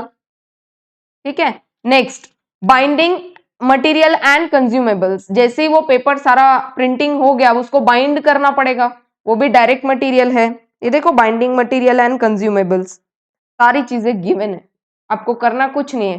Put the figures and get the answer. लिखो फटाफट, इतना तो लिखो। हेडिंग डालो ऊपर, quotation for a printing job. ये देखो इन्होंने किया है यहां पर, quotation for a printing job, direct material required, paper, ink, binding, consumable, सारा अमाउंट एज गिवन आपको लिख देना है। मेरे लिखने की जरूरत नहीं है गाइज, ये देखो सिंपली इन्होंने डायरेक्ट डायरेक्ट सॉल्व किया है इसको, इसलिए लिख दो ऐसे ही, given amounts. Primary packing is a part of direct material only. मैंने आपको समझाया था कि प्राइमरी पैकिंग के बिना हमारा प्रोडक्ट बनना इम्पॉसिबल है। दूध का पैकेट ऐसे ही पैक हो जाएगा क्या? डायरेक्ट बेच पाओगे क्या? नहीं, primary packing is a part of direct material. Okay, some photography is required for a job. Agency does not have a photographer as the employee. It decides to hire one by paying 10,000 to him. ये कहाँ जाएगा बताओ तो एक बार? 10,000 amount photographer charges. Advertising agency है, photographer जाएगा, photo खींच के लाएगा, बताओ कहाँ जाएगा ये? डायरेक्ट लेबर में ही जाएगा ना। कोई एम्प्लॉय है नहीं, उन्होंने हायर किया, फोटो खींच, हमको प्रिंटिंग करना है, direct labour. Estimated job card prepared by the production department specifies that service of the following employees are required for a job is as follows. Artist 12,000 per month. क्या बोला है इन्होंने यहाँ पर? Per month. और आगे क्या दिया है इसने? कितना घंटे काम किया है? 80 hours. Copywriter 10,000 per month, 75 hours. Client servicing 9,000 per month, 30 hours. Primary packing material will be required to the tune of 4,000। कुछ प्रिंटिंग एजेंसी में प्राइमरी पैकिंग लग रहा है जो कि इंपॉर्टेंट है, उसके बिना प्रोडक्ट का बेचना इम्पॉसिबल है। तो कहां जाएगा ये? डायरेक्ट मटेरियल में ही जाएगा। तो primary packing is a part of direct material, इसलिए उन्होंने यहां पर लिखा है प्राइमरी पैकिंग। ठीक है, आपको थोड़ा सा मार्किंग करना है तो ऐसे लिख देना आप, ये क्या जाता है? ये मटेरियल में जाएगा, ये मटेरियल में जाएगा, ये मटेरियल में जाएगा, वो भी direct material, direct material, direct material. यहाँ पे भी लिख देना डायरेक्ट मटेरियल। ठीक है, फिर ये क्या कहाँ जाएगा? ये 10,000 ये जाएगा लेबर में। कौन सा लेबर? डायरेक्ट। फोटोग्राफर है ना भाई, जरूरी है वो, उसके बिना तो प्रिंटिंग कर ही नहीं सकते। कहीं एक्सीडेंट हो गया, सिर्फ अगर छाप दिया, एक्सीडेंट हो गया और कहीं पे प्रिंट नहीं है उसका, तो न्यूज में कुछ मजा है क्या? नहीं। फोटो रहेगी तो ज्यादा कैची लगती है वो। या कहीं पे किसी का है ना ऐसा स्वागत हो रहा है, कोई ऐसे चीफ मिनिस्टर वगैरह कहीं पे आ गए सिटी में कोई, और उनका स्वागत हो रहा है और उसका फोटोग्राफ किसी ने तो लिया होगा, वो अगर न्यूज़पेपर में जाएगा और फिर न्यूज आएगी तो ज्यादा इंटरेस्टिंग लगेगी। That is why this person is a direct employ, है ना, डायरेक्टली अपने प्रोडक्ट बनने में उसका यूज हो रहा है लेबर का। Next, production overheads 40% of direct cost. अब देखो उन्होंने कितना अच्छे से बोला है, ये प्रोडक्शन कॉस्ट अलग से कुछ कुछ ऐसे दिया नहीं है लाइन आइटम वाइज, सीधा सीधा बोल दिया 40% ऑफ डायरेक्ट कॉस्ट। तो सबसे पहले हमको डायरेक्ट कॉस्ट निकालनी पड़ेगी, पूरी डायरेक्ट कॉस्ट कितनी लगनी है, उसका फिर 40% हम लोग प्रोडक्शन ओवरहेड्स ले लेंगे। तो अभी तो निकलने से रहा तो इसका छोड़ दो, अभी दिमाग ही मत लगाओ। S&D overheads likely to be 25% on production cost. तो इसके लिए पहले प्रोडक्शन कॉस्ट पता होना चाहिए, फिर हम लोग उसका 25% ले सकते हैं, दिमाग मत लगाओ अभी। The agency aspects a profit of 20% on coated price, ठीक है। The agency works 25 days in a month and 6 hours a day. अब ये इन्होंने इंफॉर्मेशन क्यों दी, थोड़ा सा लिंक लगा सकते होंगे तो इसके लिए दी है, ठीक है। क्या क्या बोल दिया है उन्होंने, 1 month is equal to 25 days and 1 day is equal to 6 hours. I hope so I'm making sense. तो इससे क्या यूज कर सकते हैं बताओ तो थोड़ा, एनीवन। सबसे पहले वर्किंग करेंगे, यहाँ पे इन्होंने बोला है 1 month is equal to 25 days और एक दिन में ये लोग 6 घंटे काम करते हैं। दैट मीन्स मैं ऐसा लिखूं तो चलेगा कि भाई अगर एक दिन का 6 घंटा काम करते हैं तो यहाँ पे इन्होंने बोला है एक महीने में लोग 25 दिन काम करते हैं, ऊपर बोला है देखो ये, तो 25 दिन में कितने घंटे टोटल काम करते होंगे या काम करना चाहिए, कर दो क्रॉस मल्टीप्लाई, ये जाएगा मल्टीप्लीकेशन में, ये जाएगा डिवीजन में। आई होप सो ये आपको पहले से पता होगा, प्रीवियस बैच में भी मैंने ऐसे ही पढ़ाया है, ये थोड़ा इजी हो जाता है सॉल्व करने के लिए, ठीक है। तो बताओ आंसर कितना आएगा, 25 इंटू 6, 150 आवर्स। कितना, 150 आवर्स। दैट मीन्स मैं ऐसे बोलूं तो चलेगा कि एक महीने में लोग कितना काम कर सकते हैं, 150 आवर्स काम कर सकते हैं। तो ये यहां पर इन्होंने बोला ही है ना 12,000 पर मंथ। अब पर मंथ मतलब कितने घंटे, 150 घंटे। तो क्या मैं यहाँ पे लिख सकती हूँ 150 hours, 150 hours, 150 hours. Ma'am but इन्होंने तो देखो यहाँ पे बोला है कि employees will be required for this job, ये इतने इतने घंटे यहाँ पे इन्होंने दिया है, इतने इतने घंटे इन्होंने सर्विस दी है। तो क्या मैं ऐसे लिख सकती हूँ क्या, इन्होंने जब बोला है 12,000 पर मंथ तो मैं ऐसे लिखती हूँ देखो, 1 month इज इक्वल टू 12,000। किसका खर्चा है ये, आर्टिस्ट का, आर्टिस्ट, ऐसा लिख दिया मैंने। 1 month की जगह अगर मैं ऐसा लिखूं तो चलेगा क्या, 150 आवर्स। अरे हाँ ना, ये लिखा है मैंने 1 month का 150 आवर्स। ओके, इसने क्या बोला है, आर्टिस्ट कितने घंटे काम कर रहे हैं, 80 आवर्स। तो भाई 150 घंटे का अगर 12,000 है तो 80 आवर्स का कितना, are you getting my point. Cross multiply कर दो इसको, कैसे करेंगे, ये इनटू में जाएगा, ये डिवीजन में जाएगा, करो। 12,000 इंटू 80 डिवाइडेड बाय 150। 12,000 अगर 150 घंटे के देने के है ना, 50 घंटे वन, एक सेकेंड, 12,000 अगर 150 आवर्स के लिए है तो 80 आवर्स के लिए कितना पे करना चाहिए, बताओ। 12,000 तो तब पे करेंगे अगर कोई 150 घंटे काम करेगा तो, बट उसने 80 घंटे काम किया है तो कम पे करेंगे ना, बताओ कितना होगा हिसाब, 6,400। नेक्स्ट, ये हो गया आर्टिस्ट का हिसाब। दूसरा कौन है एम्प्लॉय, कौन है एम्प्लॉय दूसरा, एक सेकेंड, कॉपीराइटर लिखो।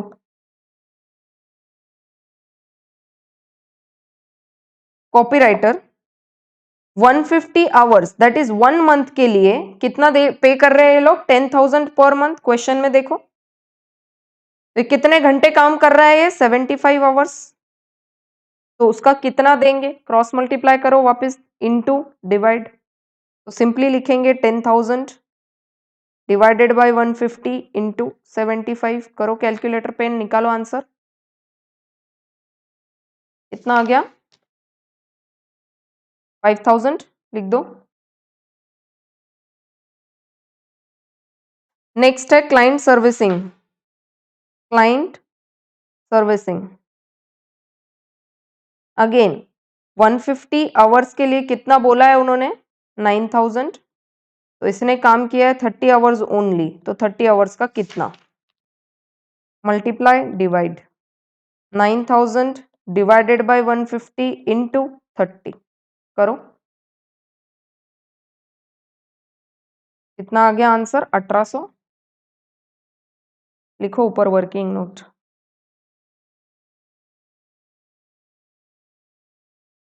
Question 3 page number 213। ये सारे वर्किंग नोट है। वर्किंग नोट आपको फाइनल आंसर के बाद बनाना है। सबसे पहले आपने वो डायरेक्ट मटेरियल का सारा लिख लिया क्या? और एक नोट लिखना, पूरा आंसर कंप्लीट हो जाएगा ना, नोट लिखोगे तो लिखना primary packing is a part of direct material because without primary packing it is not possible to further process the product. End में लिख देना एकदम। सबसे पहले तो अब ऊपर हेडिंग डालो, quotation for printing job. Direct material में लिखो paper, ink, binding material and consumables and primary packing. सबका मिला के आपको कितना आ जाएगा आंसर? 30,000। ठीक है। नेक्स्ट डायरेक्ट मटेरियल स्पेंट, ये तीनों भी लिख दो वर्किंग नोट। ये आ गया ना अपना आंसर? बस यही इंपॉर्टेंट है इसमें, इंपॉर्टेंट। बाकी सब आंसर एकदम कोई राम ना शाम है इस पर्टिकुलर क्वेश्चन में, बहुत इजी क्वेश्चन है। देन फोटोग्राफर चार्जेस, ये तो गिवन है। यहां पर भी आप एक इंपॉर्टेंट नोट लिख सकते हो कि ये डायरेक्ट लेबर कैसे हुआ, इनडायरेक्ट लेबर क्यों नहीं? क्योंकि भाई फोटोग्राफर जब तक फोटो नहीं लेगा तब तक प्रिंटिंग कैसे होगी, है ना, इसलिए डायरेक्ट लेबर गिवन है 10,000। अच्छा मुझे बताओ, डायरेक्ट मटेरियल, डायरेक्ट लेबर सब ऐड करके अपने को क्या मिलता है? प्राइम कॉस्ट कर दो ऐड फिर। 30,000 plus 53,200, sorry 30,000 plus 13,200 plus 10,000, total आ जाएगा 53,200 प्राइम कॉस्ट। अच्छा प्राइम कॉस्ट हो गया, फिर क्या होता है? हम लोग कहाँ मूव करते हैं? फैक्ट्री में। Factory overheads. अब मुझे बताओ नीचे उन्होंने क्या बोला है? Production overheads. प्रोडक्शन ओवरहेड्स का क्या मतलब होता है? Factory overheads. यहां पे थोड़ा ध्यान लगा के देखो मैंने क्या लिखा है। अगर आप ऐसे थोड़ी बुद्धि लगा सकते होंगे तो एक तो फैक्ट्री ओवरहेड बोलो, नहीं तो प्रोडक्शन ओवरहेड बोलो, या वर्क्स ओवरहेड बोलो। सबका मतलब क्या होता है? एक ही होता है, फैक्ट्री ओवरहेड। अभी इन्होंने क्या वर्ड यूज कर दिया यहाँ पे? Production overheads. इसीलिए इसी को हम लोग बोलेंगे factory overhead. Factory overheads 40% of direct cost. Direct cost मतलब क्या? Prime cost. डायरेक्ट कॉस्ट ही ना, direct material, direct labour add करके डायरेक्ट कॉस्ट, इसलिए डायरेक्ट कॉस्ट बोला। नहीं तो अगर वो बोलते कि भाई 40% ऑफ डायरेक्ट लेबर, तो लेबर का लेते सिर्फ, या डायरेक्ट मटेरियल बोलते तो सिर्फ डायरेक्ट मटेरियल का लेते। इन्होंने बोला है डायरेक्ट कॉस्ट, तो डायरेक्ट कॉस्ट में दोनों चीजें आ गई, जिसका नाम हमने रखा है प्राइम कॉस्ट। थोड़ा दिमाग लग रहा है क्या? लिखो नीचे प्रोडक्शन ओवरहेड्स या फिर factory overheads applied at 40% on direct cost. Direct cost आपका कितना आया है? 53,200, उसका ले लो 40%, कितना आया? 21,280 लिख दो। तो मुझे बताओ फैक्ट्री ओवरहेड ऐड करने के बाद में क्या मिल जाता है अपने को? Production cost. प्रोडक्शन कॉस्ट बोलो या फैक्ट्री कॉस्ट बोलो या वर्क्स कॉस्ट बोलो, ठीक है, मिलाओ दोनों, 53,200 प्लस 21,280 टोटल 74,480। कॉपी में चाहिए सबके ये। अच्छा, इसके बाद ये प्रोडक्शन हो गया, मतलब गुड्स मैन्युफैक्चर हो चुके हैं। अब मैम इसमें ओपनिंग क्लोजिंग दिया ही नहीं है, तो आपको भी चिंता करने की कोई जरूरत ही नहीं है। अपन ने दो फॉर्मेट्स बनाए थे देखो उस दिन, एक सिंगल सिर्फ कॉस्ट वाला बनाया था, ये मिल गया क्या सारा ऐड करके हमको? ये अभी तक हमको क्या मिल गया है? फैक्ट्री कॉस्ट वगैरह मिल गया है। एडमिन कॉस्ट कुछ गिवन है क्या? कुछ दिया ही नहीं है, एडमिनिस्ट्रेशन कॉस्ट ही नहीं गिवन है, तो डैश डाल दो, कॉस्ट ऑफ गुड्स मैन्युफैक्चर बोलो। कॉस्ट ऑफ गुड्स मैन्युफैक्चर बोल सकते हैं या फिर प्रोडक्शन बोल सकते हैं, इन्होंने प्रोडक्शन वर्ड यूज किया है। उसमें मिलाएंगे सेलिंग एंड डिस्ट्रीब्यूशन कॉस्ट, वो है क्या देख लो क्वेश्चन में, है ना नीचे गिवन, ये पढ़ा था अपन ने, सेलिंग एंड डिस्ट्रीब्यूशन ओवरहेड्स। कहीं पे इन्होंने एडमिन बोला है क्या कुछ खर्चा? नहीं, तो स्किप कर दो उसको, या लिखना है तो आप लाइन आइटम लिख के डैश करके आगे सॉल्व कर सकते हो। अभी के लिए उन्होंने क्या बोला है? 25% ऑन प्रोडक्शन कॉस्ट, तो ये कौन सा कॉस्ट मिल गया अपने को? प्रोडक्शन कॉस्ट ही मिल गया। इसका कितना परसेंट लेना है? 25% हमको एसएनडी लेना है, तो ले लो 74,480 इंटू 25%, कितना आ गया आंसर? 18,620। ऑलराइट, सब ऐड करके अपने को क्या मिल गया? Total cost. टोटल कॉस्ट कितना आ गया बताओ, हिसाब लगाओ, 74,480 प्लस 18,620, टोटल हो जाएगा 93,100। अभी मुझे रियल डिस्कशन करना है। इतना मैंने क्यों सॉल्व किया या आपको हेल्प क्यों करी? क्योंकि मुझे ये एक्सप्लेन करना है। इन्होंने क्या बोला है? अगर प्रॉफिट 20% ऑन कोटेड प्राइस है तो 25% ऑन कॉस्ट है। बोलो किसी का दिमाग लग रहा है क्या? ऐसे क्यों लिखा है इन्होंने? मैं तो रेकमेंड करूंगी ये काट दो आप, इस तरीके का लर्न करना भी नहीं है और ना ही सॉल्व करना है। बोलो सहमत हो क्या मेरी बात से? एक ट्रिक बताती हूं, नंबर 3 क्वेश्चन हेडिंग डालो आप, यहीं पर बाजू में सॉल्व कर देती हूं मैं। ये इधर शिफ्ट कर देंगे।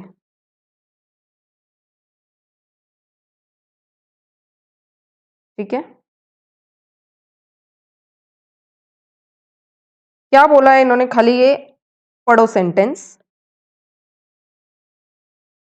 The agency aspects a profit of 20% on coated price. Coated price मतलब क्या? जो एमआरपी आपकी बॉटल पे दी हुई है उसको बोलते हैं कोटेड प्राइस, कि भाई इतनी हमारी प्राइस है। कोटेड प्राइस का मतलब आप सेल्स प्राइस भी बोल सकते हो। तो ये लोग क्या बोल रहे हैं कि अगर 20% प्रॉफिट आपके सेल्स प्राइस पे है तो कॉस्ट प्राइस पे कितना? ऐसा क्यों बोला इन्होंने? इन्होंने आंसर में ऐसा लिखा है 25% कॉस्ट प्राइस पे। ऐसा इसीलिए लिखा क्योंकि अपने पास सेल्स प्राइस है ही नहीं अभी। जब ये कोई प्राइस ही नहीं है, ये एक्स वाई जेड, ये एक्स अज्यूम करूंगी मैं, एक्स का 20%, how is that possible? Sales price अभी तक आया क्या मेरे पास? अरे आपने ये सॉल्व किया सारा, अभी तक तो क्या मिला है? खाली टोटल कॉस्ट, ये आया ही नहीं है। ये 23,275 पता नहीं है, अपने को बात निकालना है ये अमाउंट। अपने को अभी तक क्या पता है? टोटल कॉस्ट 93,100, आपके कैलकुलेटर पे आया होगा 74,480 प्लस 18,620 करके 93,100, एक फिगर हमको पता है मैम, पर ये तो कॉस्ट है ना, और इन्होंने बोला है कि 20% ऑन कोटेड प्राइस। कितनी दिक्कत है बताओ, अब क्या करें? अब क्या करें? ये तो आंसर में दिया है इसलिए आपको पता है 25% ऑफ कॉस्ट प्राइस, बट ये दिया नहीं है तो कैसे पता करोगे कितना परसेंट लेना है कॉस्ट प्राइस का? पता तो कॉस्ट प्राइस ही है। तो ऐसा करें तो चलेगा क्या? देखो, हम अज्यूम करेंगे सेल्स है 100। जब भी ऐसा कोटेड, अपने को क्या गिवन है? सेल्स प्राइस, तो लिख दो गिवन सेल्स, ये अपना अज्यूम कर रहे, सेल्स प्राइस 100 है। और अगर इस पे प्रॉफिट कितना बोला है उन्होंने? 20%, तो 100 का 20% सेलिंग प्राइस पे प्रॉफिट हुआ, तो मैं लिख देती हूं यहाँ पे 20 अगर मेरा प्रॉफिट है तो मेरा कॉस्ट कितना हो जाएगा? देखो, दो चीजें आपको ध्यान में रखनी है। कॉस्ट पे अगर वो बोलते हैं तो कॉस्ट में जब प्रॉफिट मिलाएंगे तो सेल्स मिलेगा, और सेल्स में से जब प्रॉफिट घटाएंगे तो कॉस्ट मिलेगा। तो मुझे बताओ 100 माइनस 20 कितना हो जाएगा? 80। तो क्या मैं ऐसे सॉल्व करूं तो चलेगा क्या? ये तो मैंने ऐसे ही आपको फॉर एग्जाम्पल बताया, अभी अपना ये है फॉर्मेट 100 माइनस 20 80। अपने पास अभी क्या अवेलेबल है? अपने पास अभी क्या अवेलेबल है बच्चों? टोटल कॉस्ट कितना गिवन है वो बताओ, मतलब कितना आया अपन सॉल्व करके? अपन सॉल्व करके वो कॉस्ट आया है 93,100। ये टोटल कॉस्ट के सामने लिखो 93,100, लिख दिया। अब एक काम करो, क्रॉस मल्टीप्लाई अप्लाई करो डायरेक्ट। पहले अपन सेल्स प्राइस निकालते हैं, दिस। तो क्रॉस मल्टीप्लाई में क्या हो गया? ये जाएगा मल्टीप्लीकेशन में, ये जाएगा डिवीजन में, है ना? ये देखो, ये दो अमाउंट जहां जहां दिख रही है वहां पे मल्टीप्लाई करेंगे, और बची हुई जो अमाउंट है ये जिसके आगे कुछ भी नहीं दिया है वो डिवीजन में जाएगा। तो ऐसे लिख दूं मैं 93,100 डिवाइडेड बाय 80 इंटू 100। बोलो कितना आंसर आएगा?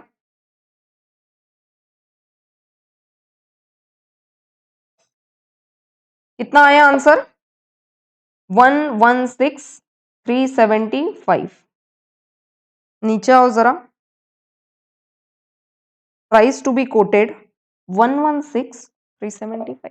मैम जादू? अरे कोई जादू नहीं है, ये अपन कॉन्सेप्ट लगाने वाले हर जगह। This is the logic how you solve. अब ये आपको लर्न करने की कोई गरज नहीं है कि अगर 20% सेल्स पे है तो 25% कॉस्ट पे होगा, कोई काम ही नहीं है ना, बिल्कुल सिंपल है। देखो लॉजिक, सेल प्राइस बोला है ना उन्होंने, कोटेड प्राइस बोला है ना, तो सबसे पहले कोटेड प्राइस लिखो, अज्यूम करो 100। उन्होंने कितना परसेंट प्रॉफिट बोला है उस पे? 20%। करो प्रॉफिट का अमाउंट लिख दो। मुझे लॉजिकली बताओ, सेल्स में से प्रॉफिट घटाएंगे तो कॉस्ट मिलेगा, तो 100 माइनस 20 इज 80। अभी अपने पास जो अवेलेबल है वो सामने लिख दो, कॉस्ट के सामने मैंने लिख दिया 93,100। अब करो कॉस्ट क्रॉस मल्टीप्लाई, तो आंसर मिल गया। ये क्या है अपना? यहाँ पे लिखो 116,375, दिस इज सेल्स। अब मुझे बताओ, क्रॉस मल्टीप्लाई नहीं भी किया तो भी आंसर आ जाएगा। करो सेल्स माइनस कॉस्ट, सेल्स की अमाउंट पता है, कॉस्ट पता है। 116,375 माइनस 93,100 करोगे तो आपको मिल गया प्रॉफिट कितना? 23,275। आइदर दिस, ये वाला लॉजिक अपनाओ, या तो फिर आप और एक कर सकते हो। देखो अभी अमाउंट देख लो ये, या स्क्रीनशॉट ले लो इसका। दूसरा और एक वे क्या है? और एक वे, या तो रहने दो वो अमाउंट, नीचे सॉल्व कर लेती हूं। आप कर सकते हो अगेन क्रॉस मल्टीप्लाई। ये कैसे करोगे फिर से? 93,100 डिवाइडेड बाय 80 इंटू, ये था सेल्स, मुझे निकालना है अभी प्रॉफिट, तो मैं इंटू 20 करूंगी, ये है प्रॉफिट। ठीक है, करो सॉल्व। 93,100 divided by 80 into 20, 23,275। आ गया क्या आंसर? ऊपर वाला ये कर लो, या तो नीचे जो अभी सॉल्व किया वो कर लो, दोनों ही मेथड सही है। ठीक है, देखो कितना सिंपल है, बिल्कुल भी टफ नहीं गया। नहीं तो साला लर्न करो, मतलब ये 20% ऑफ सेलिंग प्राइस मतलब क्या है ये? बताओ मुझे, काट ही दो एकदम, कट कर दो। प्राइस टू बी कोटेड कितना आ गया अपना? 116,375। आ गया क्या आंसर? अपने को क्या सॉल्व करना है इसमें?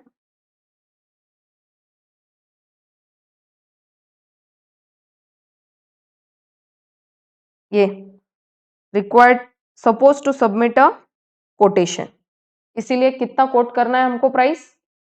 एक कोटेशन बनाना है, कोटेशन का एक फाइनल प्राइस हमको कस्टमर को बोलना है, तो हम लोग कितना कस्टमर को बोलेंगे प्राइस?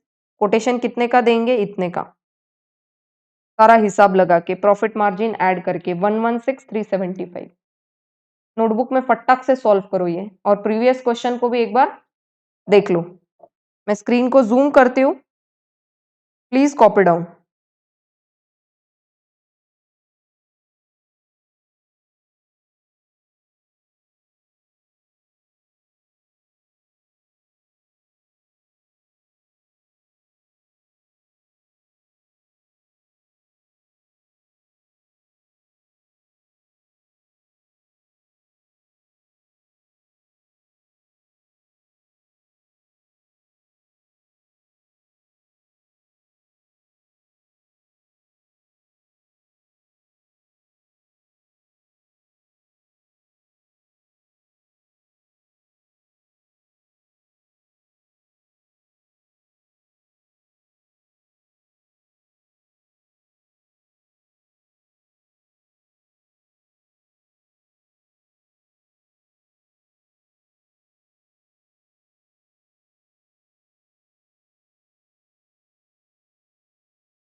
अभी आज आपको क्या करना है, देखो गाइज, मैं तो आपको क्या बोलूंगी, जैसे ही अपना लेक्चर खत्म होता है ना, वैसे ही आप सिर्फ बुक्स क्लोज करके अगले दिन का लेक्चर का ऐसे वेट मत करो कि अब अगले दिन का ऐसा लेक्चर कर लेंगे फिर खत्म, ऐसे पढ़ते जाओगे ना ऐसे, तो एंड के लेक्चर आने तक पहले क्या पढ़ा है सब भूल जाओगे। ऐसा करना है क्या? नहीं। तो आप लोगों को क्या करना है, जिस दिन हमने जो पढ़ा है तो रात को सोते वक्त प्लीज एक बार बुक खोल के उसको रेफर तो भी कर लो कि हमने कौन से क्वेश्चन को कैसे सॉल्व किया है। अब आपने नया नया आज क्या सीखा है, ये क्रॉस मल्टीप्लीकेशन नया सीखा है, फिर ये देखो ये वाले क्वेश्चन में कुछ नया ट्रिकी एडजस्टमेंट था, इसके अलावा बाकी कुछ भी नहीं था क्वेश्चन में। और ऐसा क्वेश्चन आप दोबारा देखोगे ना तो आपको इतना इजी लगेगा वो कि बस, मतलब आपके ऐसे बाएं हाथ का खेल रहेगा इस क्वेश्चन को सॉल्व करना। I think you are understanding this.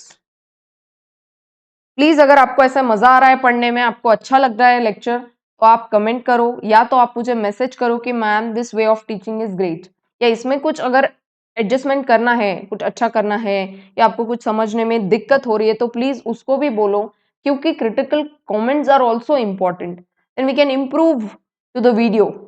ठीक है, और अगर अच्छा पढ़ा रही है तो मुझे मोटिवेशन मिलेगा और अच्छा पढ़ाने के लिए। ठीक है, तो आप लोग करोगे इतना काम।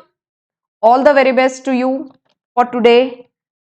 ठीक है, आज 31 दिसंबर है ना, पढ़ लेना फिर एंजॉय करना, क्योंकि कल से जनवरी शुरू हो रहा है, नया साल।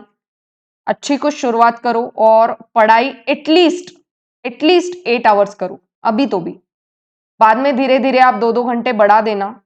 आपने वैसे तो 15-16 घंटे करनी चाहिए पढ़ाई to exclusively score good marks, but अभी स्टार्टिंग है, सिंस ये अभी अटेम्प्ट को टाइम है, तो शुरुआत में 6-7 घंटे, धीरे से 1 आधा घंटा बढ़ा के 8 घंटे मिनिमम पढ़ाई होनी चाहिए। तो उस हिसाब से अपना स्केड्यूल को प्रॉपर बैठाओ। कैसे कर सकते हो आप, रिवीजन आपको करना है, रोज रात में एक बार आपको देखकर सोना है कि आज दिन भर में आपने क्या पढ़ाई करी, कौन से लेक्चर में क्या नया पढ़ा, और कहीं दिक्कत जाती है तो दोबारा सॉल्व करने की कोशिश। मुझे लगता है कि नंबर 3 को मैंने पूरा सॉल्व नहीं किया। क्यों नहीं किया है? क्योंकि सारी चीजें गिवन है। नया क्या था उसमें, ये वर्किंग नोट सारा का सारा यहाँ पे गिवन है, ऐसा ही आपको भी बनाना है, बट इन्होंने ये डायरेक्टली यहाँ पर सॉल्व कर दिया। मैंने आपको लॉजिकली एक्सप्लेन करके किया है तो ज्यादा बेटर अंडरस्टैंडिंग है। अब आप पूरा इसको कॉपी में फॉर्मेट वाइज सॉल्व करके मुझे प्लीज, जो जो बच्चे इसको सॉल्व कर रहे हैं, मुझे उसका स्क्रीनशॉट बोलो या फिर उसका प्रिंट आउट पीडीएफ जो भी है चलेगा, भेजो। ठीक है, मैं नोट्स नेक्स्ट वीडियोस में ऐसे शेयर करूंगी कि जिसका प्रेजेंटेशन अच्छा है उसके नोट्स मैं क्लास में शेयर करूंगी। ठीक है, और दूसरों को बताऊंगी कि उन्होंने इस तरीके से प्रेजेंट करना है। ठीक है, चलो bye bye, have a good day.